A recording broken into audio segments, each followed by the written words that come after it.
আজকে ডিমের কারি করেছিলাম একটু অন্যরকমভাবে। যে জানতে হলে সম্পূর্ণ ভিডিওটা দেখতে হবে তো। তো চলো রেসিপিটা একবার দেখে নিই কীভাবে করেছি। ১ম এ কয়েকটা ডিমের মধ্যে আমি নুন দিয়ে ভালো করে সেদ্ধ করে নেব। এবারে ডিমটা একটু ঠান্ডা করে খোসাটা ছাড়িয়ে নুন হলুদ মাখিয়ে আমি রেখে দেবো। এবারে কড়াইতে দিয়ে দেবো সর্ষের তেল। এবার দুটো বড় বড় পেঁয়াজ আমি ঝিরিঝিরি করে কেটে লাল লাল করে ভেজে ব্রেস্তা বানিয়ে একটা আলাদা জায়গায় দিয়ে রেখে দেবো।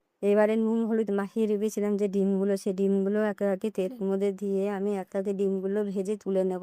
এবারে ওই তেলের মধ্যে দিয়ে দেবো গোটা গরম মশলা, আর দিয়ে দেবো আদা রসুন বাটা, পেঁয়াজ বাটা, আর দিয়ে দেবো কাঁচা লঙ্কা বাটা আর টমেটো বাটা। তো সব দেওয়ার পরে দিয়ে দেবো নুন, এদিকে দেবো হলুদের গুঁড়ো, তারপরে দেবো জিরের গুঁড়ো, এবার দেবো সামান্য লঙ্কার গুঁড়ো, এবার দেবো একটুখানি চিনি। তো চিনি দেওয়ার পরে ভালো করে মশলাটা কষাতে হবে। মশলাটা ভালো করে কষানো হয়ে গেলে পরিমাণ মতো দিয়ে দেবো জল। তো ঝোলটা ভালো করে ফুটে এরকম ঘন হয়ে গেলে ভেজে রাখা ডিমগুলো আমি এর মধ্যে দিয়ে দেবো। তারপরে যে ব্রেস্তাগুলো আমি ভেজে রেখেছিলাম সেই ব্রেস্তাগুলো আমি ওপর দিয়ে দেবো। এবার দিয়ে দেবো কিছুটা কাসুরি মেথি।